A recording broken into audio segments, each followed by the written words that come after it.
자신에게로 돌아오십시오. 자신을 관찰하십시오. 그래서 앞에 나는 자기 관찰이란 즐겁고 비범한 일이라고 했습니다. 잠시 후 여러분은 어떤 노력도 필요가 없게 됩니다. 환상이 무너지기 시작하면 형언할 수 없는 것들을 알기 시작하기 때문입니다. 그것을 행복이라 부릅니다. 모든 것이 변하고 여러분은 깨달음에 몰두하게 됩니다.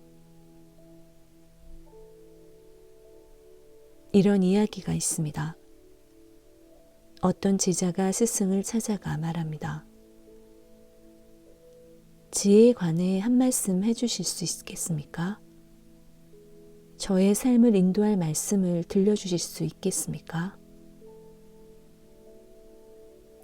그날은 스승의 침묵일이고 그래서 그는 종이를 가져다 적어 보입니다. 깨달음. 제자가 보고는 말합니다. 너무 간단합니다. 좀 덧붙여 주시겠습니까? 그러자 스승은 종이를 되받아 적습니다. 깨달음, 깨달음, 깨달음. 제자가 말합니다. 예, 근데 이게 무슨 뜻인가요?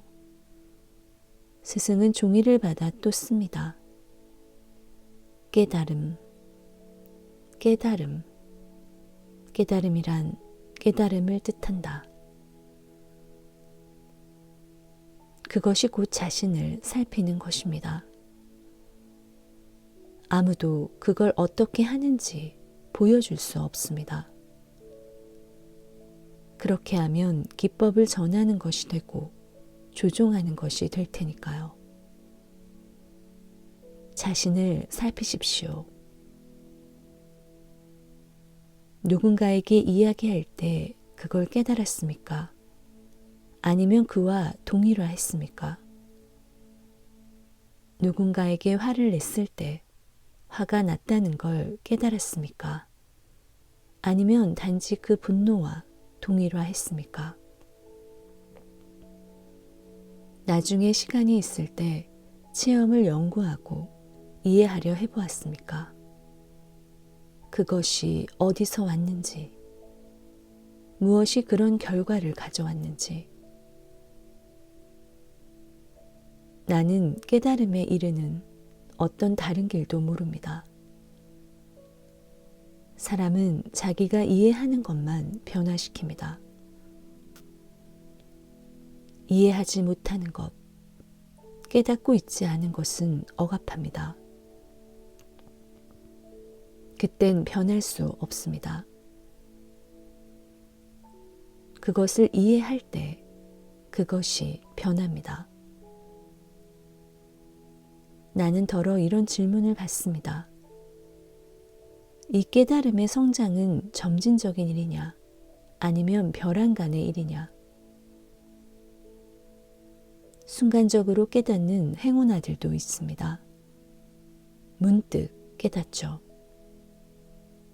천천히, 점증적으로 계속 깨달음에 나아가는 사람들도 있습니다. 사물을 보기 시작하죠. 환상이 사라지고 백일몽의 껍질이 벗겨지며 사실들을 접하기 시작합니다.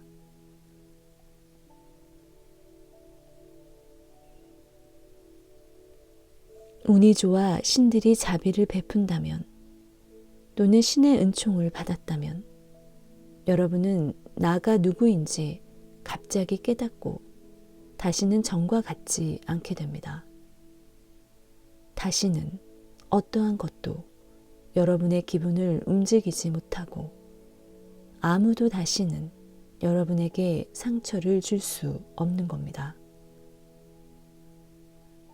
아무도 아무것도 두려워하지 않는 겁니다. 왕처럼 여왕처럼 살게 되죠. 그야말로 왕과 같은 존엄을 지니고 살게 되죠. 신문에 사진이나 실리고 많은 돈을 버는 것처럼 그런 시시한 일이 아닙니다. 그런 건 허접한 일들이죠. 자기가 아무도 아니라는 것에 완전히 만족하기 때문에 아무도 두려워하지 않아요. 성공이나 실패에 마음 졸이지 않습니다. 그런 따위는 아무것도 아니죠. 명예나 불명예도 아무 의미가 없어요. 바보짓을 해서 웃음거리가 되어도 역시 아무것도 아니죠. 어떤 사람들은 자기 인식을 통해 단계적으로 이 목표에 힘들게 도달합니다. 그러나 약속하죠. 깨달음을 위해 오랜 시간을 투자하고도 차이를 느끼지 않는 사람은 단 한 사람도 보지 못했다는 겁니다. 삶의 질이 변하고 그래서 더 이상 신앙에 의지할 것도 없게 됩니다. 달리 반응하는 겁니다. 사실은 덜 반응하고 더 행동하는 거죠. 전에는 본 적이 없던 것들이 보이는 겁니다. 훨씬 더 원기왕성해지고 훨씬 더 생기 있어집니다. 흔히들 욕망이 없다면 죽은 나무 토막 같을 거라 생각합니다. 그러나 사실은 긴장을 풀어야 합니다. 실패에 대한 두려움, 성공에 대한 긴장들을 제거하십시오. 그러면 여러분 자신이 될 것입니다. 긴장을 푸십시오. 브레이크를 건 채 운전을 하고 있지는 않게 될 겁니다.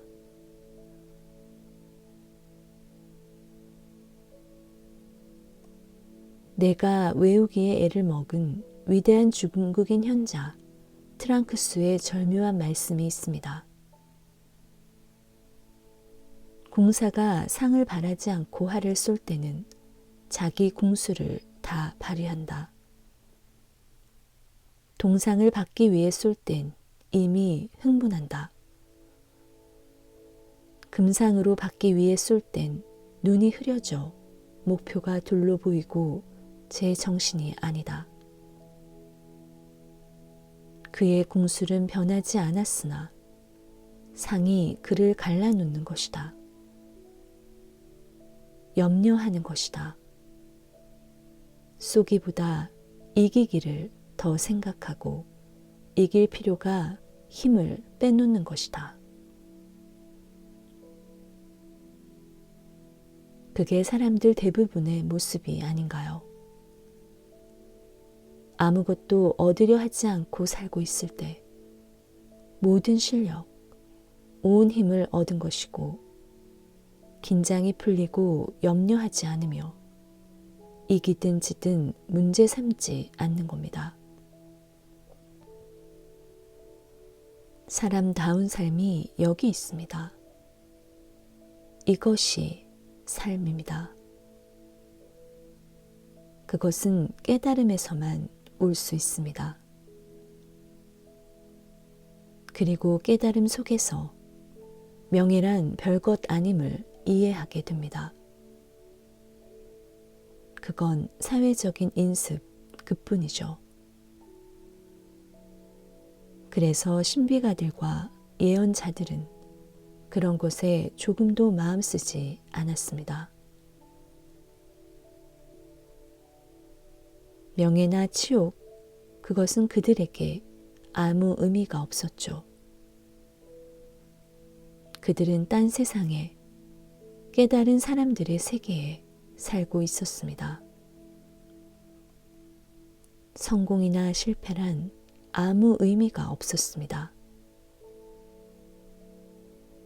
나도 바보, 너도 바보인 것을 문제가 어디 있느냐 하는 태도였던 겁니다. 언젠가 누군가가 말했죠. 인간에게 가장 힘든 세 가지 일은 물질적 위협이나 정신적 성취가 아니라 첫째로 미움을 사랑으로 갚는 일, 둘째로 쫓겨난 이들을 받아들이는 일, 셋째로 자기가 잘못임을 인정하는 일이다. 그러나 내 것들과 동일화하지 않았다면 이런 일들이야말로 세상에서 가장 쉬운 일입니다. 내가 틀렸어. 네가 날 더 잘 안다면 얼마나 자주 내가 그랬던지 알겠지. 바보에게서 뭘 기대해. 이런 말을 할 수 있고 그러면서도 내 안에 있는 이런 측면들과 동일화하지 않았다면 네가 나에게 상처를 줄 수 없는 겁니다. 처음엔 구태의연한 조건하가 들쑤시고 우울해지며 불안할 것입니다. 탄식하고 울기도 할 겁니다. 깨치기 전에 우울하더니 깨친 후에도 계속 우울하구나. 그러나 차이가 있습니다. 그 우울과 동일화하지 않게 된 겁니다. 그게 얼마나 큰 차이인지 아십니까? 자신에게서 나와 그 우울을 바라보며 동일화하지 않는 겁니다. 그것이 사라지도록 무얼하지 않고 그것이 거쳐가며 사라지는 동안 자신의 삶을 마냥 기꺼이 살아가는 겁니다. 이것이 무슨 뜻인지를 모른다면 사실 아직 무언가 기대하는 것이 있는 것이죠. 불안이 와도 근심하지 않습니다. 얼마나 신기한가요? 불안하지만 근심하지 않는 겁니다. 역설이 아닐까요? 구름이 몰려오도록 기꺼이 내버려 두는 겁니다. 싸울수록 그것에 더 힘을 부여할 테니 기꺼이 마치 그것이 그냥 지나치는 것인 양 관찰하는 겁니다. 불안 속에서도 행복할 수 있는 겁니다. 미친 짓이 아닐까요? 우울 속에서도 행복할 수 있는 겁니다. 그러나 행복에 대한 그릇된 관념에 빠지지는 않는 겁니다. 전에는 행복이란 흥분된 감동이나 짜릿한 기분이라 생각지 않았던가요? 그게 바로 우울을 가져오는 원인이죠. 짜릿한 감동, 좋습니다. 그러나 바로 다음 차례 우울로 가는 길을 예비하고 있는 겁니다. 짜릿한 감동을 느끼지만 그 뒤에 불안을 맞아들이는 겁니다. 어떻게 이 행복을 지속할 수 있을까? 그건 행복이 아닙니다. 중독입니다. 세상 사람들 중 중독되지 않은 사람이 얼마나 될지 궁금합니다. 알코올이나 약물 중독자를 은근히 멸시하지 마십시오. 어쩌면 여러분도 바로 그들만큼 중독되어 있을 겁니다. 내가 이 새 세상을 처음으로 언뜻 보게 되었을 때 그것은 무섭도록 놀라운 일이었습니다. 머리 둘 곳도 없이 홀로 된다는 것. 누구나를 자유롭게 떠나보내고 스스로 자유로워지는 것. 아무도 편애하지 않고 누구나를 사랑한다는 게 무엇을 뜻하는지 이해한 겁니다. 그것은 선인과 악인을 똑같이 비추고 성인이나 죄인에게나 똑같이 비가 내리게 하는 겁니다. 장미가 착한 사람들에겐 향기를 풍기겠지만 나쁜 놈들에겐 안 그러겠어요. 라고 말할 수 있을까요? 전등이 이방의 착한 사람들에겐 빛을 비추겠지만 나쁜 놈들에겐 안 그러겠어요. 라고 말할 수 있을까요? 혹은 나무가 내 아래에서 쉬는 착한 사람들에겐 그늘을 주겠지만 나쁜 놈들에겐 안 그러겠어요. 라고 말할 수 있을까요? 이런 것이 사랑의 모습입니다. 그런 사랑은 우리의 얼굴을 빤히 쳐다보며 처음부터 쭉 성서 안에 자리 잡고 있었습니다. 그런데도 우리가 거기에 시선을 준 적이 없는 것은 우리 문화가 영가와 연시들을 통해 사랑이라고 부르는 것에 깊이 빠져 있었기 때문입니다. 그건 사랑이 아닙니다. 사랑과 반대됩니다. 욕망이고 통제며 소유죠. 속임수이며 두려움이며 불안이지 사랑이 아닙니다. 행복이란 부드러운 낯빛, 휴일의 휴양지입니까? 그런 것들이 행복은 아닌 것만 우리는 행복을 우리 안팎의 다른 것들에 메어놓는 교묘한 방법들을 가졌습니다. 나는 내 노이로제가 끝날 때까지는 행복해지기를 거부한다고요? 내가 기쁜 소식을 전해드리죠. 여러분은 바로 지금 행복해질 수 있습니다. 노이로제를 지닌 채로. 더 기쁜 소식을 원하나요? 인도에서 아난드라고 부르는 걸 체험하지 못하는 데는 오로지 한 가지 이유가 있습니다. 지금 이 순간 행복을, 지복을 체험하지 못하는 데는 단 한 가지 이유가 있어요. 가지지 않은 것에 대한 생각 또는 집착이 그것입니다. 그렇지 않다면 여러분은 지복을 체험하고 있을 겁니다. 여러분은 가지지 않은 것에 연연하고 있습니다. 그러나 바로 지금 여러분은 지복에 드는 데 필요한 모든 것을 가지고 있는 겁니다. 세상에는 두 가지만이 존재한다고들 덜어 말하죠. 하나님과 두려움, 혹은 사랑과 두려움 둘뿐이라고. 세상에 악은 하나가 있을 뿐인데 두려움이라고. 그리고 한 가지 선만이 있는데 사랑이라고. 사랑은 종종 다른 이름으로 불립니다.